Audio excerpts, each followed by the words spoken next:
ಎಲ್ಲರಿಗೂ ನಮಸ್ಕಾರಗಳು. ಋಗ್ವೇದ ಕ್ಲಾಸಸ್ಗೆ ಸ್ವಾಗತ. ನಾವು ಈ ದಿನ ಸುದ್ದಿಯಲ್ಲಿರುವ ವಾಯ್ಸ್ ಓವರ್ ವೈಫೈ ಬಗ್ಗೆ ತಿಳಿದುಕೊಳ್ಳೋಣ. ವಾಯ್ಸ್ ಓವರ್ ವೈಫೈ ಇವಾಗ ಏಕೆ ಸುದ್ದಿಯಲ್ಲಿದೆ? ಇತ್ತೀಚೆಗೆ BSNL ಭಾರತ ಸಂಚಾರ ನಿಗಮ ಲಿಮಿಟೆಡ್ ದೇಶಾದ್ಯಂತ ವಾಯ್ಸ್ ಓವರ್ ವೈಫೈಯನ್ನ ಬಿಡುಗಡೆ ಮಾಡುವುದಾಗಿ ಘೋಷಿಸಿತು.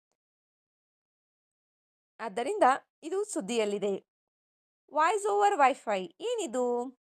ಇದನ್ನ ನಾವು ವೈಫೈ ಕಾಲಿಂಗ್ ಎಂದು ಕೂಡ ಕರೆಯುತ್ತೇವೆ.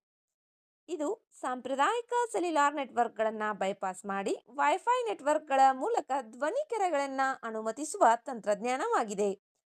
ಇದು ಗ್ರಾಹಕರಿಗೆ ವೈಫೈ ನೆಟ್ವರ್ಕ್ಗಳ ಮೂಲಕ ಧ್ವನಿ ಕರೆಗಳು ಮತ್ತು ಸಂದೇಶಗಳನ್ನು ಕಳುಹಿಸಲು ಮತ್ತು ಸ್ವೀಕರಿಸಲು ಅನುವು ಮಾಡಿಕೊಡುತ್ತದೆ. ವಾಯ್ಸ್ ಓವರ್ ವೈಫೈ ಎನ್ನುವುದು IP ಮಲ್ಟಿಮೀಡಿಯಾ ಸಬ್ಸಿಸ್ಟಮ್ ಆಧಾರಿತ ಸೇವೆಯಾಗಿದ್ದು, ಇದು ಗ್ರಾಹಕರ ಅಸ್ತಿತ್ವದಲ್ಲಿರುವ ಮೊಬೈಲ್ ಸಂಖ್ಯೆ ಮತ್ತು ಫೋನ್ ಡೈಲರ್ ಅನ್ನ ಬಳಸಿಕೊಂಡು ಮೂರನೇ ವ್ಯಕ್ತಿಯ ಅಪ್ಲಿಕೇಶನ್ಗಳ ಅಗತ್ಯವಿಲ್ಲದೆ ಕಾರ್ಯನಿರ್ವಹಿಸುತ್ತದೆ. ವಾಯ್ಸ್ ಓವರ್ ವೈಫೈ ಯಾವ ತಂತ್ರಜ್ಞಾನವನ್ನ ಬಳಸಿಕೊಂಡು ಕಾರ್ಯನಿರ್ವಹಿಸುತ್ತದೆ ತಿಳಿದುಕೊಳ್ಳೋಣ. ಇದು ವಾಯ್ಸ್ ಓವರ್ ಇಂಟರ್ನೆಟ್ ಪ್ರೋಟೋಕಾಲ್ ತಂತ್ರಜ್ಞಾನವನ್ನ ಬಳಸಿಕೊಂಡು ಧ್ವನಿ ಡೇಟಾವನ್ನ ಇಂಟರ್ನೆಟ್ ಸಂಪರ್ಕದ ಮೂಲಕ ಡಿಜಿಟಲ್ ಪ್ಯಾಕೆಟ್ಗಳಾಗಿ ರವಾನಿಸುವ ಮೂಲಕ ಕಾರ್ಯವನ್ನ ನಿರ್ವಹಿಸುತ್ತದೆ. ಇದು ಫೋನ್ ಆಪರೇಟಿಂಗ್ ಸಿಸ್ಟಮ್ನಲ್ಲಿ ನೇರವಾಗಿ ನಿರ್ಮಿಸಲಾಗಿದ್ದು, ಅಸ್ತಿತ್ವದಲ್ಲಿರುವ ಫೋನ್ ಸಂಖ್ಯೆ ಮತ್ತು ಸಂಪರ್ಕಗಳೊಂದಿಗೆ ಸರಾಗವಾಗಿ ಕಾರ್ಯನಿರ್ವಹಿಸುತ್ತದೆ.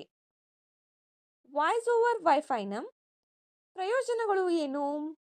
ಮನೆಗಳು, ಕಚೇರಿಗಳು, ನೆಲಮಾಳಿಗೆಗಳು, ದೂರದ ಸ್ಥಳಗಳಂತಹ ದುರ್ಬಲ ಮೊಬೈಲ್ ಸಿಗ್ನಲ್ ಇರುವ ಸ್ಥಳಗಳಲ್ಲಿ ಸ್ಪಷ್ಟ ಮತ್ತು ವಿಶ್ವಾಸಾರ್ಹ ಸಂಪರ್ಕವನ್ನ ಇದು ಖಚಿತಪಡಿಸುತ್ತದೆ. ಇದು ನೆಟ್ವರ್ಕ್ ದಟ್ಟಣೆಯನ್ನ ಕಡಿಮೆ ಮಾಡಲು ಸಹಾಯ ಮಾಡುತ್ತದೆ. ವೈಫೈ ಕರೆಗಳಿಗೆ ಯಾವುದೇ ಹೆಚ್ಚುವರಿ ಶುಲ್ಕಗಳಿಲ್ಲದೆ ಉಚಿತವಾಗಿ ಇದನ್ನ ನೀಡಲಾಗುತ್ತದೆ. ವಾಯ್ಸ್ ಓವರ್ ವೈಫೈ ಇದನ್ನ ವೈಫೈ ಕಾಲಿಂಗ್ ಎಂದು ಕೂಡ ಕರೆಯಲಾಗುತ್ತದೆ. ಇತ್ತೀಚೆಗೆ BSNL ದೇಶಾದ್ಯಂತ ವಾಯ್ಸ್ ಓವರ್ ವೈಫೈಯನ್ನ ಬಿಡುಗಡೆ ಮಾಡುವುದಾಗಿ ಘೋಷಿಸಿದೆ. ಆದ್ದರಿಂದ ಇದು ಸುದ್ದಿಯಲ್ಲಿದೆ. ವಿಡಿಯೋದಲ್ಲಿರುವ ಮಾಹಿತಿಯು ಉಪಯುಕ್ತವೆನಿಸಿದರೆ ವಿಡಿಯೋಗೆ ಒಂದು ಲೈಕ್ ಮಾಡಿ. ಮತ್ತಷ್ಟು ಮಾಹಿತಿಗಾಗಿ ನಮ್ಮ ಚಾನೆಲ್ನಲ್ಲಿರುವ ವಿಡಿಯೋಗಳನ್ನು ವೀಕ್ಷಿಸಿ. ಮುಂಬರುವ ವಿಡಿಯೋಗಳು ಮತ್ತು ಮಾಹಿತಿಗಾಗಿ ನಮ್ಮ ಚಾನೆಲನ್ನು ಸಬ್ಸ್ಕ್ರೈಬ್ ಮಾಡಿಕೊಳ್ಳಿ. ನಿಮ್ಮ ಸ್ನೇಹಿತರೊಂದಿಗೆ ಹಂಚಿಕೊಳ್ಳಿ. ಧನ್ಯವಾದಗಳು.